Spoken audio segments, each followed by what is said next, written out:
We're live. Okay.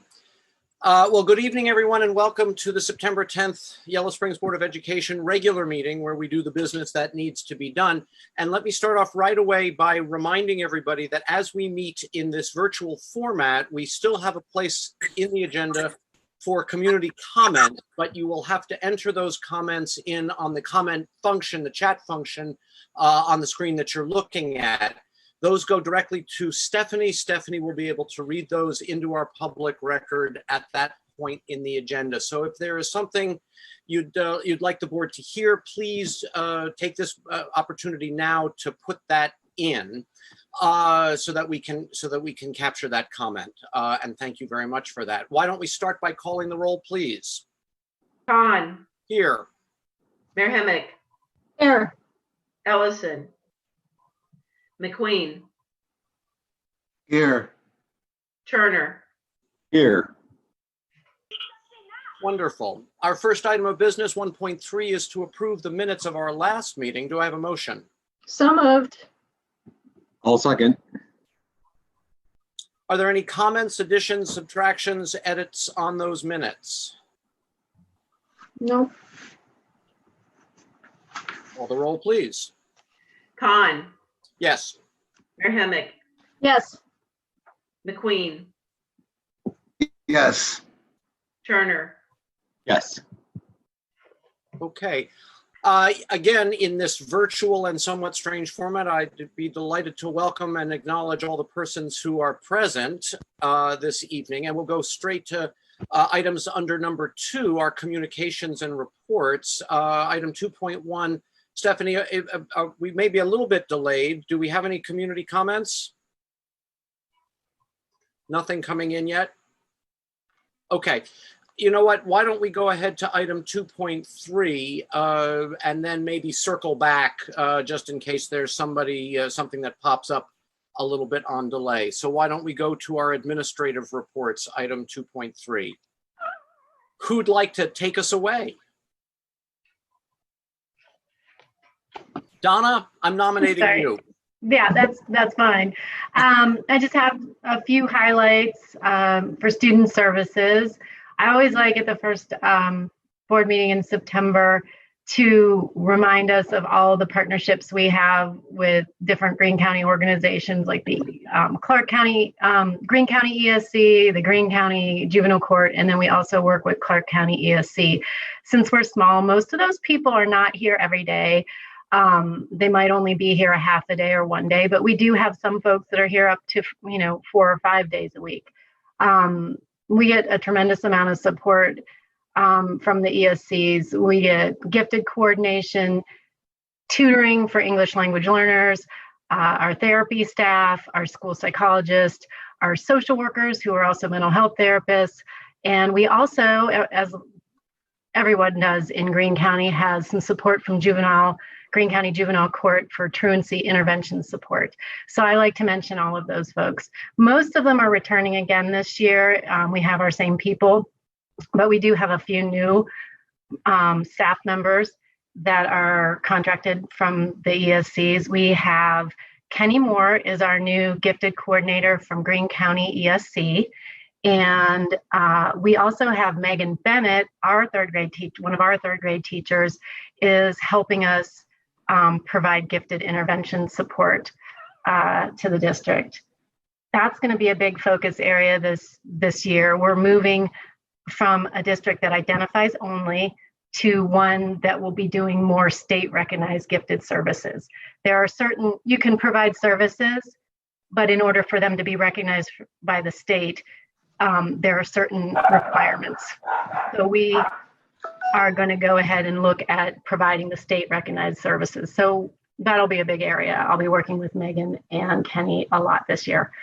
Other supports that have been added this year include 2 building substitute teachers. Lexi Goodrich just started at Mills Lawn, and Alex Amador is going to be starting at the middle school, high school building. Another support we added was having Chris Seidner help us with some of our short document translation. This would be, so some of the communications that go home to parents could be provided in Spanish because we have some English language learners, their parents' native language. It would help them out to be able to get that communication in Spanish. We also got a grant from the Bureau of Workers' Compensation, which fully paid for Jennifer Clark to go to a 4-day training. It was pushed back because of COVID to September, so she'll be going this month. It would be for her to become an official trainer. She will be able to certify our staff in crisis prevention, which is a recognized certification for behavioral management, de-escalation, and intervention for behavioral crisis. So she'll be able, usually that's updated every 2 years, and she will be able to certify our staff. The last thing I have is that the U.S. Department of Education put out new regulations for Title IX for public schools. The timing was unusual because they put them out in May and wanted us as school districts to implement them by August 14th. So most staff is not here over the summer, so it was odd timing, but we were able to get all of our administrative teams trained, and then also push out some training for our staff by the date. That one of the requirements with that is that the training be posted publicly, as well as the training materials. And so I put the link there in my report where you can go to our website. Stephanie did a nice job of posting all of the materials. In addition, on the website, when you get to the homepage on one of the main bar that has the departments and whatnot, it'll say, how do I? And when you go to that drop down, it says, how do I report? How do I make a report or file a claim? And so it's easily accessible to anybody that would want to report anything. That will take you to the same link that the training materials are listed at. So those are the big updates for student services. Thanks very much for that. Yeah, we didn't have anything to do over the summer, so I'm sure that was just fine to get those new regulations up and running. Any questions or elaborations for Donna? Well, thank you for that, Donna. Much appreciated. And why don't we move on to Principal Michelle? Hi, guys. Hi. Not a whole lot going on as we get back into the swing of things. Attendance has actually been really good in terms of engagement. We have about 92 or 93% of our kids engaging, and those that aren't are due to tech issues, and we've been able to resolve a lot of those relatively quickly. So the numbers are ticking upwards in the better direction, which is good because in the spring numbers weren't great in terms of kids engaging and logging on. So that's improved drastically. So we're really excited about that. As Donna mentioned, we do have some new staff members. Candace Teague is teaching 4th grade. She's joined our team. Lexi Goodridge, like she mentioned, is our building sub and is doing, she's in high demand. She's been doing phenomenal. She hasn't stopped working since her first day. And Sarah Mabra is a sub that we brought in to help man our soul pods, which are another a really good asset. I've been going around and talking to parents and just kind of gauging how it's been going and giving out my popcorn. I'm like 90% done making my rounds through the village. And the comments have been really, really positive, specifically and grateful with the parents who have kids in the soul pods. They're just so grateful that we're offering that as an option. They just didn't know, what they were going to do. So it's been a great option, and Sarah's been a great addition to help us be able to man those. We've been doing a lot of virtual meetings. The PTO had some virtual meetings a couple weeks ago that I sat in on. Those were fairly well attended, which I think is directly contributing to the levels of attendance and engagement that we're seeing online. So all in all, I think we're off to a really good start. Great. That's great. I'm particularly glad to hear about those pods, that they really are that they're working out.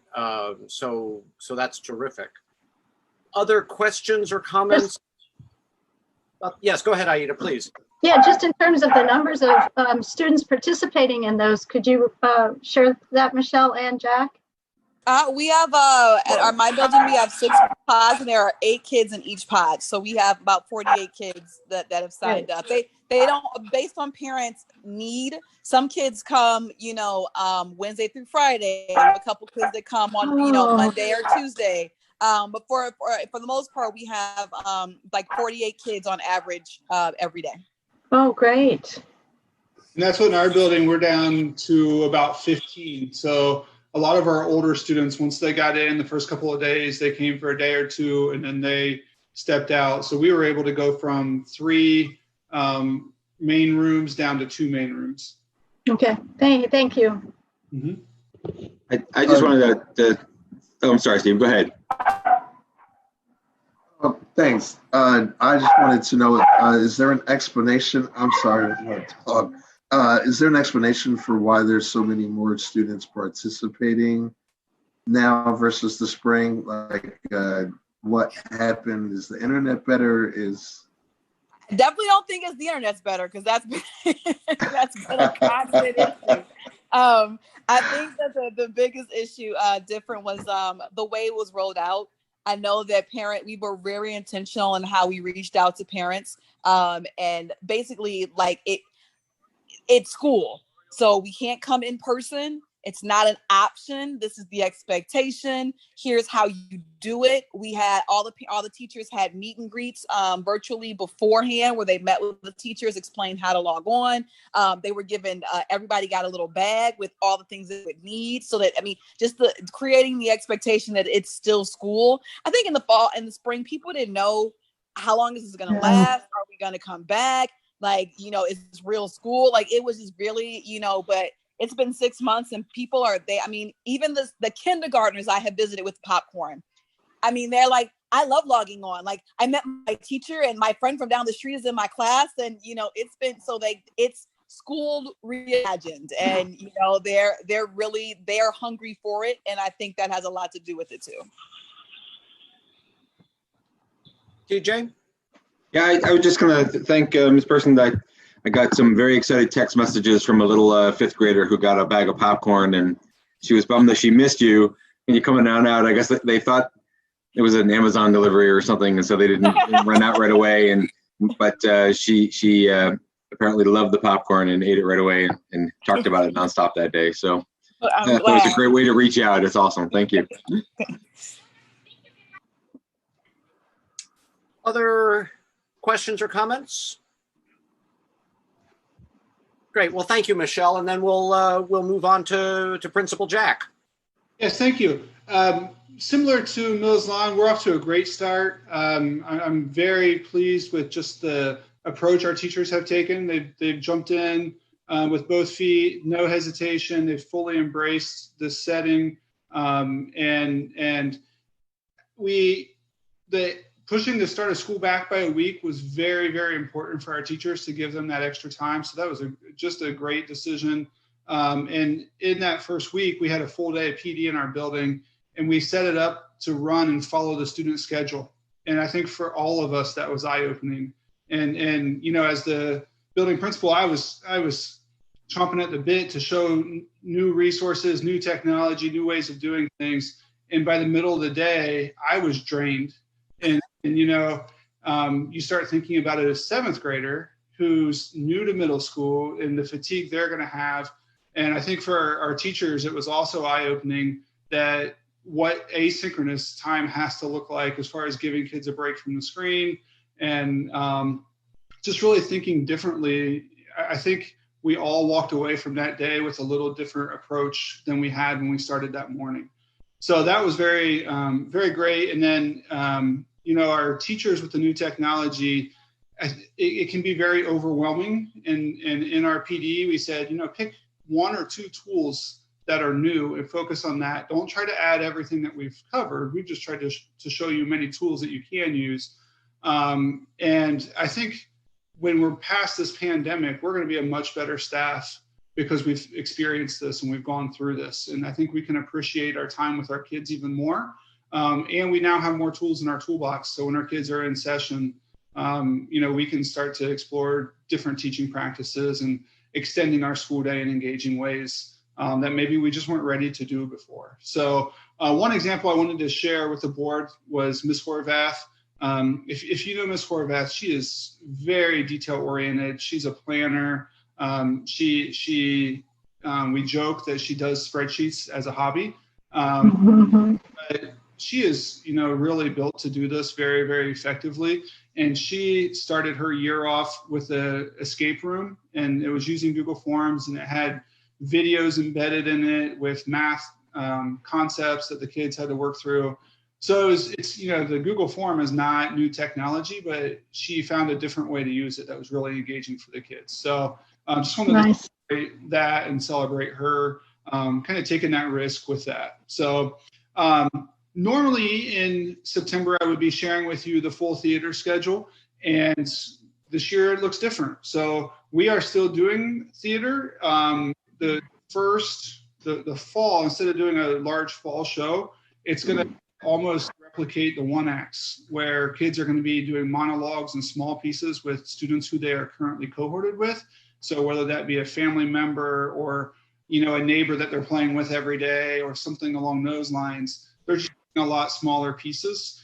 Instead of having, the main large rehearsals, they're doing more one-on-one work with Ms. Sparrow now. So Ms. Sparrow Knapp pointed out that in the history of all the pandemics and major crises, theater always rises out of those and comes back stronger. And she assures me that it will be the case in Yellowstone. So the first thing to look for will be those short plays in October. And then in all of our arts, our performing arts, we've purchased technology that we've never had before. So we have Soundtrap is one piece, and there's something called Smart Music that we're using as well. And it allows people to embed and do talkovers and mix music and video and photos and just do things that we haven't been able to do before. And in Smart Music, students can actually play their instrument, and it records and gives feedback to the kids as they're playing. So if they're if they're playing too fast or too slow as they're playing, they're seeing that on their screen. So it's something that it's kind of like a virtual instructor or digital instructor that's right there with them when they can't be in class and everybody cannot necessarily be playing together. The Smart Music technology will help them still develop as artists. So exciting pieces there. And I think Mr. Mayer and Ms. Sparrow Knapp are both eager and excited to learn and implement that technology in new ways. And it's going to allow us to do stuff we just haven't been able to do before. So theater and music performance is going to look different this year, but it's still around. And I think it's going to have a fun new twist that we can look forward to. So, and then the last thing I want to report on, fall sports. We have several players who opted out, and we are fully supportive of those kids, and I'm proud of them for making decisions that are right for them and their families. And then along with that, we've had to adjust some of our schedules to particularly in cross country. So it's a little different season, and even spectators, it's immediate family only. For the most part, people, I think, close to the athlete is what the Ohio High School Athletic Association has released. So there are a lot more moving parts to putting on a game, and we're very limited in our crowd and who can attend those. But we're just very thankful that we were able to have seasons, and our kids have taken the safety protocols very seriously, and our coaches have as well. So right now, our volleyball team is sitting just above 500. Our boys soccer is right at 500. And we strategically scheduled some really tough games at the beginning of the year. We wanted to give our kids exposure to some more talented teams. We think that will be beneficial for us in the long run. So I think they'll get on a roll here once we play competition that's more similar to our size of school. And then I think in the long run, that'll benefit us. And then girls soccer, That's where we had more players opt out, and we were struggling to get enough students to join. But we do have enough, and we consistently have enough now. So it's nice that we're able to have a season and carry on some of the momentum that we've built over the last couple of years in our girls soccer program. Thanks, Jack. I would add that the board saw the welcome back video from our theater teacher, and I think when we saw that, we felt pretty confident that the theater program was going to go ahead. It was going to be different, but by God, it was. We were going to make it happen. That was wonderful. I have to say, it was the nicest thing I'd seen along those lines in any of the institutions I'm involved in. So thank you for that. Are there questions or other comments for Jack on his report? Well, I guess my comment is to every, for the principals in particular, thank you for all you have done to make the year start as flawlessly as possible, given all the obstacles and so forth. It's just really want to give you a lot of acknowledgement, a lot of credit. And I have heard from some families that they feel really, really good about how this has started themselves, and some grandparents. So I think that speaks to, your hard work and how much organizational efforts have been put into this. So thank you. Yes, hear, hear. Before we move on to number 3 on our agenda, I want to circle back to Stephanie and just make sure, do we have any community comments before we close that section of the agenda? No comments. Okay, then we'll move on to number 3 and 3.1, our financial report. Thank you, Tammy. Okay, well, the financial report is as of August 31st, 2020. And mostly I'm going to talk about the general fund. And that's, it's going to be a bit of a downer, to say the least. But in the first 2 months of the year, our revenue is down a little over $500,000 as compared to the budget. Most of that is in the income tax, and I've reported on that last month. And the projections that I have for the income tax are flat.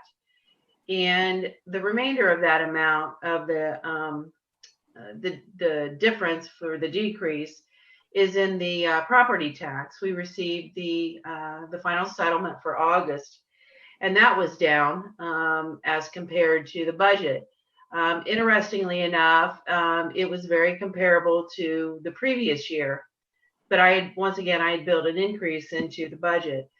So, I'm just kind of, I guess, sitting here waiting to hear more news, and anticipate that I may have to decrease our revenue depending on what happens with the October settlement for the income tax. So I'm going to wait until that time to give the board a 5-year forecast to approve, because I really think I'm going to have to make some downward adjustments in the revenue. Yeah. So that's going to obviously affect our forecast. And then we're going to have to look in, the years going forward, what can we do to hold the expenses down even farther, and then, what we need to do on the revenue side. Now, Stephanie, if you want to scroll down a little bit farther and go to, just keep scrolling down and keep going farther. Yeah, Tammy, I think there's a lag in the scrolling. Yeah. Yeah. But if you could go up a little bit farther.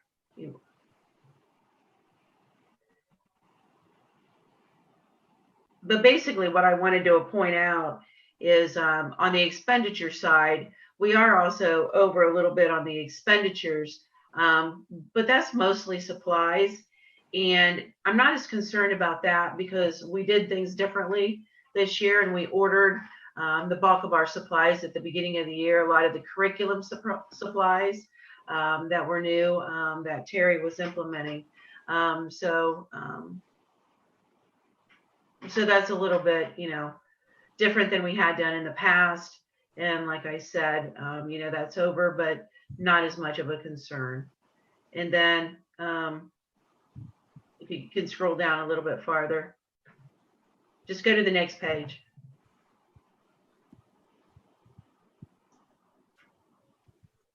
Can you see it? Pardon? Yeah, and then we have the graph. Where does the money come from? Yeah, just keep going down.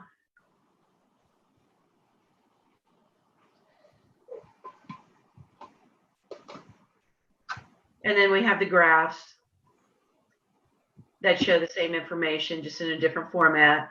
We have the reconciliation, and then, so total in the bank for all funds is a little bit over $7 million. And just on a side note, with the financing for the track improvements, I am getting ready to wrap that up on September 25th.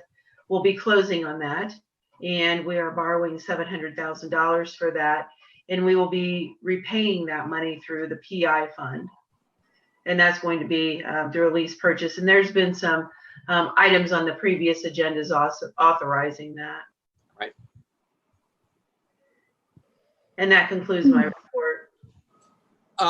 Yes, thank you for that, Tammy. I wonder, so you reported last time that our hypothesis about the drastic drop in our income tax revenue might have something to do with the delayed due date on income tax altogether from April 15th to July, and we are hoping to Correct. make up at least some percentage of that.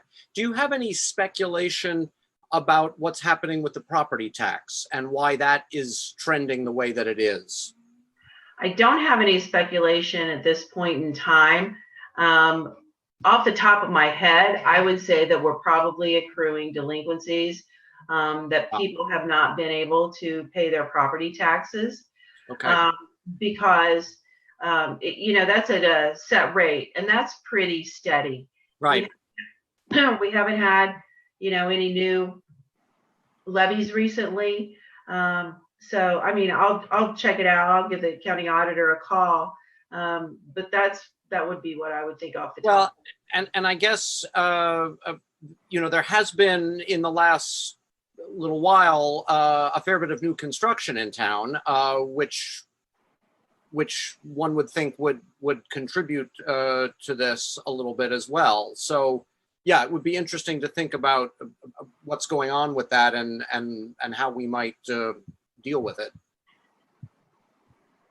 Are there other questions on the financial report? I think it's a very smart idea to wait till October to do our 5-year. I think that makes all kinds of sense. Other thoughts or questions? I'm not seeing anybody. So let's move on to the adoption of our consent calendar, the financial portion under item 4, and that's 4.1 and 4.2. Motion, please. So move. So moved. Second. TJ and Aida, thank you. Tammy, what do you need to tell us? Well, the first item is increases in appropriations, and these are all funds besides the general fund. So these were items that were not included in the permanent appropriations. And then on number 2, we have more budget and purpose statements for the student activities.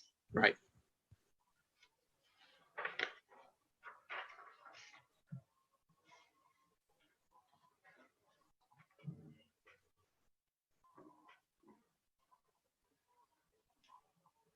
And there are a whole lot of those. Yes, there are, because we have a whole lot of clubs. Yep. Extracurriculars. Questions, comments about those items? Mm-mm. Let's call the roll, please. Mayor Hemick, Yes. McQueen, Yes. Turner, Yes. Khan. Yes. Thank you for all of that, Tammy. Much appreciated as always. We'll move now to our superintendent's reports and recommendations. 5.1, Superintendent Terry. Thank you. So, Tammy gives you all this news about spending, and I am the responsible. We had, I think the Jack's report and how when we come out of this, we're going to be positioned better. And I think that's because it's causing us to step back and really think about why we do what we do, and is there a better way to do it? And, I've spoken previously about just getting resources into the hands of teachers. And I think that we've made some really thoughtful purchases, largely around curriculum and technology, that really put tools in the hands of teachers to do the work that we're asking them to do. So that has been certainly some of the expense. But it's gonna take us to a better future. And Tammy and I do talk regularly about our financial situation. So, we'll see, like she said, we'll see what happens in October. I think academically, in terms of the start of the school year, the mantra is, if today is better than yesterday, we're doing really well. And I think we've been able to say that, and not to say we haven't had bumps. There have been some tech issues, and Thomas instituted this tech support program where you just fill out a request, so students or parents or teachers. But he was getting so overwhelmed that I reached out to Clark County ESC. As Donna said, we have a partnership with them, and that's where we get our regular tech coach. And he's like, hey, we have a new guy, because other school districts have been in this place. So, he might be able to help out a little bit. So he's with us, just started this week, 2 half days. And so what he is doing is kind of helping Thomas just attack one by one all of those tech support requests. And I think once we do that, we take off a level of anxiety and frustration for students and parents, so that they can really get to the work at hand. But I think overall, it's been a good start. I believe students and families know, as Michelle mentioned, that it is not like the spring. The directive to teachers was, this is school and we're doing our schedule. Now, we can't, it's not a one-to-one translation, and everybody knows that, but this is academics. This is for real. And I think everybody feels that, and we want them to feel that with support. And we want them to feel that with the knowledge and the recognition that we're doing what we can, so that students don't lose ground, and so that we can keep moving forward after first quarter, whatever that will look like. And as I follow what's happening in other districts, I think, we're doing okay, because we've anticipated some things, and then the things that we didn't anticipate, I think we're able to pivot pretty quickly and address. The safe centers, those are going well. The first week I was with them, and in our littles, they wear their mask. You might have to remind one or two, but generally they have their mask on, and they're doing what they're supposed to be doing. Day one, I was in a kindergarten and first grade little pod, and day one was like that Progressive commercial where people were looking at the screen like, can you see me? Or I don't know what to do here, but I think we've gotten past that, and now the children, as we know, have surpassed the adults. And I think I want to give a shout out to the principals and Donna and all the support staff, as well as our teachers, because I think this has really pushed them. And it's made some of them uncomfortable, and they recognize that. And the beautiful thing is that they're allowing themselves to be okay with that, and just be open and say, I'm going to learn this, and if it goes wrong on screen, it goes wrong on screen. And I was talking to a teacher maybe yesterday or the day before at Mills Lawn, and she said, yep, a veteran teacher. I was having tech issues, and she said, God love my students. They just sat there and waited for me, and to get it figured out. And that's just how we have to approach this. There are going to be problems, but we're going to figure them out, and it's not going to be perfect. And if it is perfect, it probably wasn't done correctly to begin with. So, knock on wood, fingers crossed. I think health-wise, we're okay. Jeff Irick has done a really good job of managing athletics, and then with Craig Carter kind of working on the safety and sanitation piece for the district. So I think we're okay. I keep listening to the news and hearing about football teams, and I'm like, thank God we don't have football. So in terms of the technology, we applied for a broadband connectivity grant that we were awarded. So we applied for about $54,000, and if you applied for $20,000 or less, you were fully funded. If you applied for more than that, you were funded at about 60%. So that's to help us with our hotspot purchase. We've had to purchase, I guess, Tammy, what is it, close to 46 hotspots.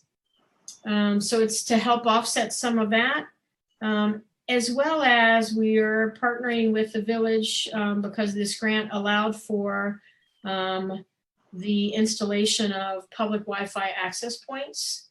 So we're going to try to get one down at Corey Street Apartments, which is a real kind of a dead spot. Even our hotspots don't work there. So that grant will help us with that. The thing with that grant, you have to spend the funds by the end of the year. We've applied for another grant for professional development for teachers. My new philosophy is we're going to apply for everything and see what falls out. And a lot of grants are coming our way simply because of the times that we're in. The last piece about our opening is that Governor DeWine issued a new order that I think went into effect maybe last Friday that indicates that all schools are required to do certain types of reporting on a regular basis for COVID and quarantine, positive COVID cases and quarantines. So everything's required except the first piece, which says parents and families and staff are encouraged to tell the district when they're quarantining or when they've been exposed. But after that, we have a protocol that if we should have a positive case, how we identify. So it's very similar to what we've already had in our safety plan, but there's some time restrictions, 24 hours. We have to notify those kids who it impacts, kids and adults, then wider building, then the health department. But in addition, we've worked out a reporting strategy for our website. So you'll see it. Stephanie will be able to put it up, I believe, by end of day tomorrow. So it's by week. So what it says is, and these are the required elements. Here are the number of students who've been exposed or positive. Here's a number of staff. Here's the percentage of each. Here's a number of students and staff who are quarantining. And it's broken into school-related and non-school related. And so that's our way of informing the public about where we stand each week. So I'm confident to say that right now, 7:42, we're at zeros. Yay! So it will look like that if you can kind of see that. So expect to see that each week. We'll do it hopefully every Friday, end of day, or Monday. We haven't really figured that out, but it'll be consistent. So that allows us to meet that part of the governor's order. And then that's pretty much it. I think we're moving. School's in session. My next update point is about our outdoor facilities. Tammy mentioned that. Our architect that you approved is Steed Hammond Paul. So they are working with Kleingers and Sportsworks to start the track, just complete renovation of the track. So right now, I think bids come in maybe end of next week, Tammy, the bid deadline. Yes, next week. And And, then we'll open those. Tammy will open those, and then we'll go from there. And right now, what we hear ticking is the weather clock. So now it's going to be a race against the weather to try and get everything finished. So that piece is indeed moving along. And that's my update. Thanks, Terry. A couple of things. First, I want to reiterate the thanks that you gave. One of the things this pandemic, I think, has clarified for a lot of us is just who are the essential workers. And I want to call out Thomas again, who doesn't show up to our meetings. You don't get to see him, but without him, this online experiment would just not work. And I know that he has put in a lot of hours dealing with a lot of frustrated people, dealing with a lot of technical problems. So thank you very much for all of that. I'm also going to just clarify, Terry, that the order that the governor sent out last week, that has been sent out to all parents and is posted on our website. And so that's all out. That information is all out there. I included some language from the order in a communication I sent to parents and families on Tuesday. Right. Yeah. I don't believe it's posted on the website, but that's really easy to do. Yeah. Okay. Thanks. Just so that everybody knows that. My communication is posted, but not the actual order. Got it. Other questions or comments on the report? Real quick. Terry, can you elaborate a little bit about the, so you said there's, are there boxes or towers or what's going to be built exactly to help areas like where I live, where, maybe if you can elaborate just sort of how, because there are people definitely on low, megabytes per second. For those who know what that is, and it's like that's. Here's Terry's political comment. This needs to become the new telephone service and electric service for the country, but we know there's issues in the township, and like over by John Bryant and Clifton. It's just it's difficult. But the village, there are also issues in the village, and I think they've been kind of simultaneously trying to decide how do we address this? And then this grant came up. So the way I understand it, Stephen, this is a non-technician's technical explanation.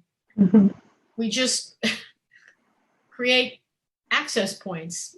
There's clearly some technical wiring and connectivity, but we decide what areas of the village can we get some perhaps stronger connection. So kind of what I would call a more permanent access point rather than a hotspot. There are already a couple of them in the village, and that happened in the spring when we partnered with the village and Thor and Maveka's help. I think one's at the library. One might be down by the bathrooms on the bike trail. But so it would be adding additional access points like that. So somewhere over by Corey Street Apartments, somebody also mentioned the Hawthorne Apartments. There were some connectivity issues there. I don't know what's involved in the technical piece, and that's people brighter than I will do that, but that's kind of what this grant is designed to do. It's not enough money, I think, to do all of the access points that folks wanted to do, but it certainly will get us a good bit down that path. Gotcha. Anything else on the superintendent's report and her update? Okay. Hearing none, let's move on to item 6, the adoption of the administrative portion of our consent calendar, item 6.1 through 6.3. Could I have a motion, please? So moved. Second. I'll second. Aida and Steve. Okay. We have first readings, second readings of policies, other things that we need to know about here. No, I just want to point out one of the first reads is about attendance, and that is so that we can reflect the flexibility the state is giving us to track attendance when you are fully remote. It also gives broadens the reasons for absences to technical issues, ability accessing Wi-Fi. So that's that policy first read. The post-issuance compliance is for bond issues and relates to our outdoor facilities project. And then I really want to just mention the district honors recognitions and gifts. So we had a generous donation of masks, and that is from Shumsky Health, both cloth and KN95 mask. Also Pastor John Heading and Beaver Creek Baptist for a 55-gallon drum of hand sanitizer. This went to all school districts in Greene County.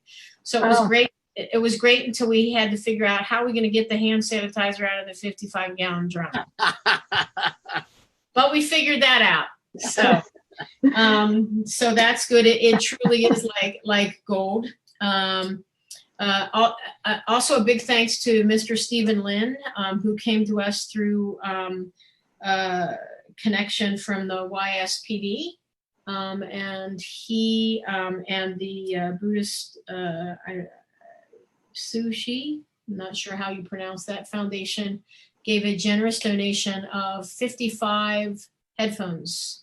So these headphones have both listening and speaking capability. And that's really important when you're remote learning.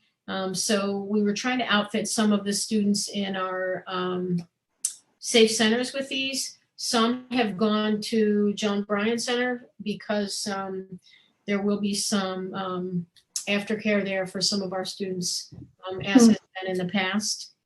Then I want to give a shout out to a class of 20 grad, Zoe Clark, who was awarded a grant through an award through the foundation, Community Foundation.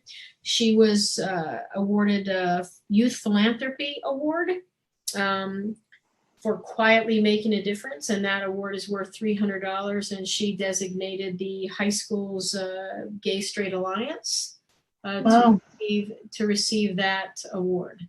Nice. So I told Desiree Nickel, who was just so surprised and pleased and excited. And then finally, a big shout out to high school counselor Dave Smith, who was awarded the Active Citizenship Award for great impact on the community. This is also a foundation award. And he was recognized for his work with high school students and his work with Melissa Heston of the foundation and Harvey Curran and Foundant Technologies to create a process to streamline the online scholarship applications for our students. So he donated his $300 to the Yellow Springs Community Food Pantry. So Nice. A big shout out to those two. We're blessed to have Dave on staff and to have students like Zoe. Yes, absolutely. That's terrific awards and both richly deserved for both of those people. That's really lovely that the Community Foundation recognized them. Mm-hmm. Other, any comments about the 6.1 through 6.3? Let's go ahead and call the roll then, please. McQueen, Yes. Turner, Yes. Khan, Yes. Grahamick. Yes. Thank you for that. The personnel portion of our consent calendar, and this is just item 7.1. I need a motion for that. So moved. Second.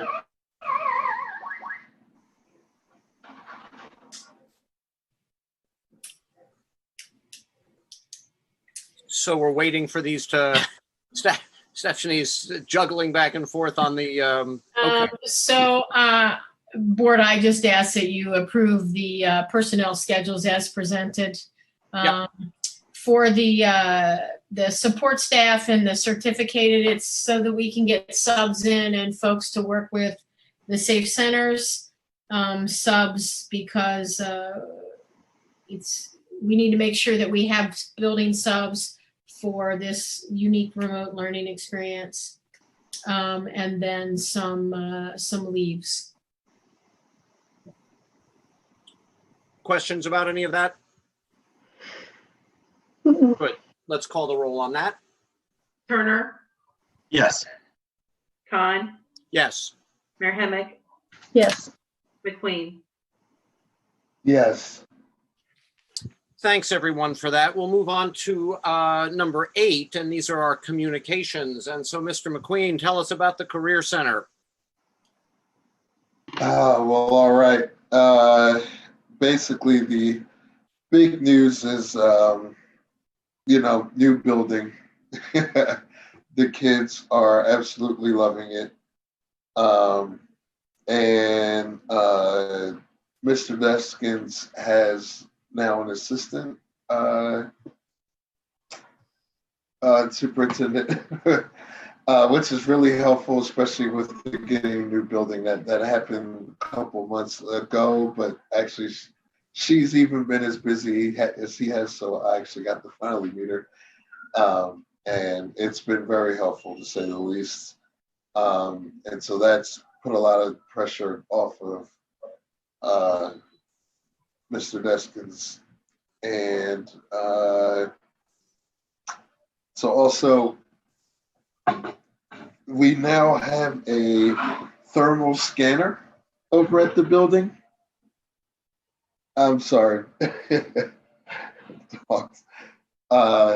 We have a thermal scanner that is there, and it's pretty interesting, I guess. I haven't gotten to see it, but the students are very impressed by it, to say the least. So that seems really cool, and it has worked. It has actually been able to allow, I think, 2 students have been able to been identified through it and were placed in isolation.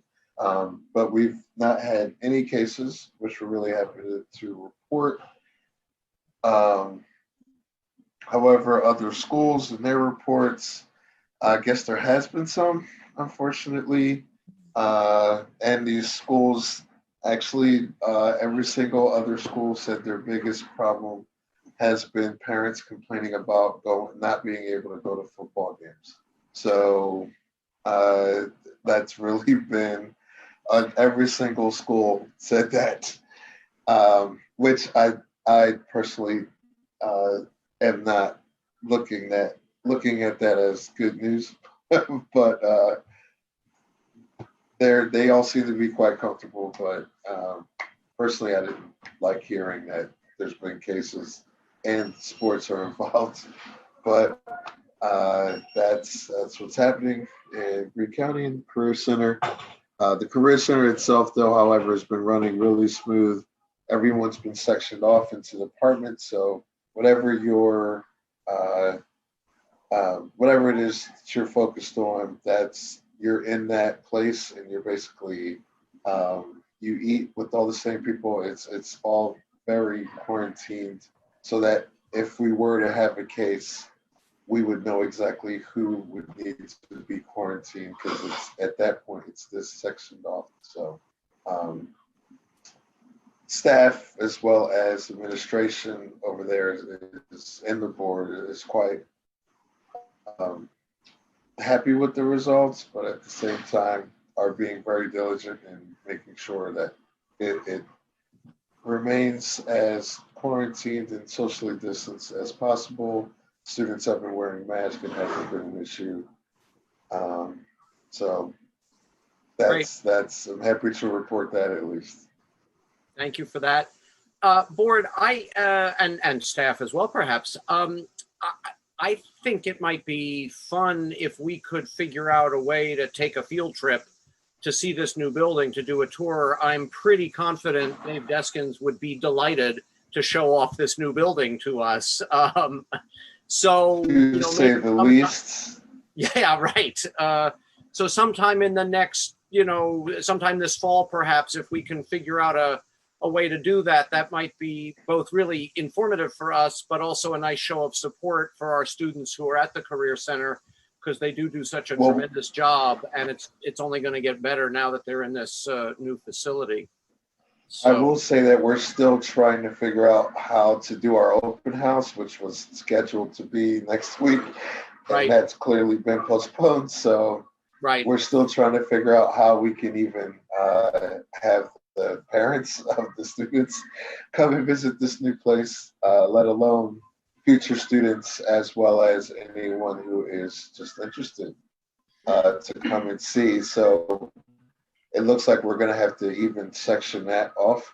But I bet school-wise, personally, I think that, yeah, David Deskins would be more than excited to have a tour of anyone from Yellow Springs who'd be willing to go out and see what it is they have to offer, especially with all of the new technology and the new, it's pretty phenomenal, to say the least. Excellent. This isn't the same as being there in person, but I believe there's a virtual tour you can take that I've heard about. So anyway, if you can't wait to do it in person, you can do it virtually. Yep. That is true, but yeah, correct. It's not in like you compared it to. So item 8.2, we need to set up a board work session, and I will confess I am a little confused about this item because I'm not sure whether we have two items here. That is to say, something about team building, about the Capitol Conference, which we usually go to as a group in November, but which will be online. And are you suggesting we did another work session for something else, or are these the same item, Terry? I'm not quite sure. I think this is kind of a standing item for this meeting, Steve. Okay. So I guess we need to talk about, are we going to attend Capitol Conference virtually? And then how might we use this kind of to get some, team building done as we contemplate our future. Yep. Hmm. I'm looking for suggestions. Well, it's hard for me to imagine a virtual conference. Yeah. Yeah, me too. Yeah. So I will say everybody's can. doing it. Everybody's doing it because you have no options. So right. I've not seen specifics about what it's going to look like. So maybe once we have that, and Tammy might have seen them. I really haven't seen them yet. Once we see that, then I think we can. Yeah. No, I haven't seen anything. I just know I don't have to get hotel rooms this year. Right. We'll save a little money. So is the best way to, I think having a work session or at least scheduling one is probably a good idea at this time of year anyway. Right. Should we ask Stephanie to go ahead and try to zero in on some dates and times later on this month, Terry, or are you thinking early October? I'm thinking October. Okay. At the earliest. Okay. Do we need to have a special meeting to approve the bids that are coming in next week? Or are we going to do that at the October meeting? I think it's so that we don't, probably a quick special meeting, because I don't think we want anything else to impede the timeline. Right. Yeah. Agreed. Okay. So I'll talk to Tammy, and then I'll have Stephanie send out some tentative, a doodle poll about dates, so that we can pretty much after we receive the bids, pretty close to that, we'll have a meeting and then be able to move forward. Okay. Yeah, I think that makes sense. Yes, let us not lose any more time on the calendar for that. And then we'll work on getting a work session together for some time in mid-October. That makes sense to me. Are there other board member items? 8.3, anything else that anybody wants to report out or let us know about? That's lovely. Real quick, there have been people there, or at least just a couple of suggestions, or not suggestions even, but I don't want to call them complaints either, but I guess kids on screens all day and trying to figure out, while the weather's still nice, figuring out a way to get them to go outside. But I let them know schools can't tell unsupervised kids to just go outside. So that's not a very easy thing to immediately suggest, but at the same time, like I came home early today and definitely my sixth grader was totally up and mobile and moving. I didn't know what was going on, and then I looked in and so I know they're mobile, but I guess it was just one of those, and like I said, someone just said, oh, it'd be really nice if they were able to enjoy this, but I have no idea how that'd be done. I already know that this has been a lot of work on the staff, but people were just sort of like, is there a way to recess in a way where kids can sort of wipe the darkness out of their eyes and see some sunshine? I said I don't know, but I do know that I've heard people talking about how they're working on it from emails and different things. But I just wanted to bring it up and find out if there's.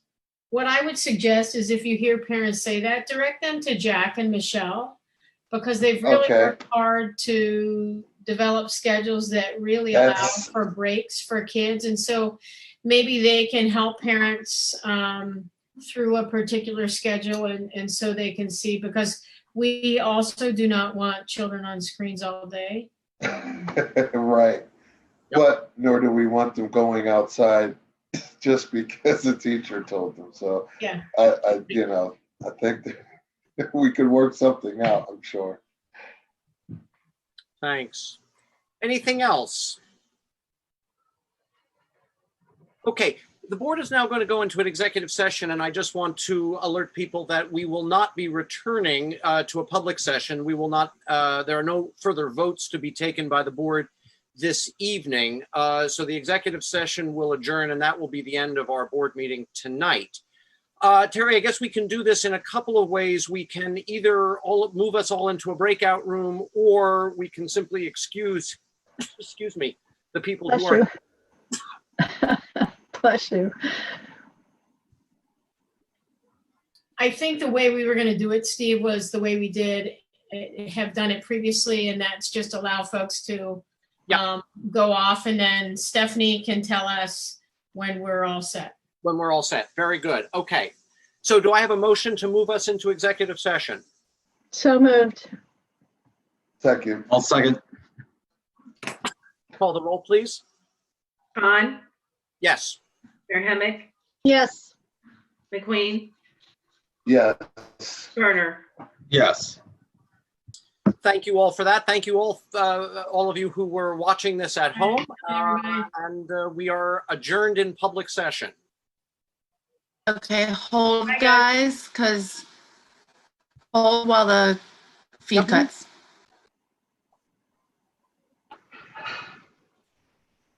And I have to go get a tissue.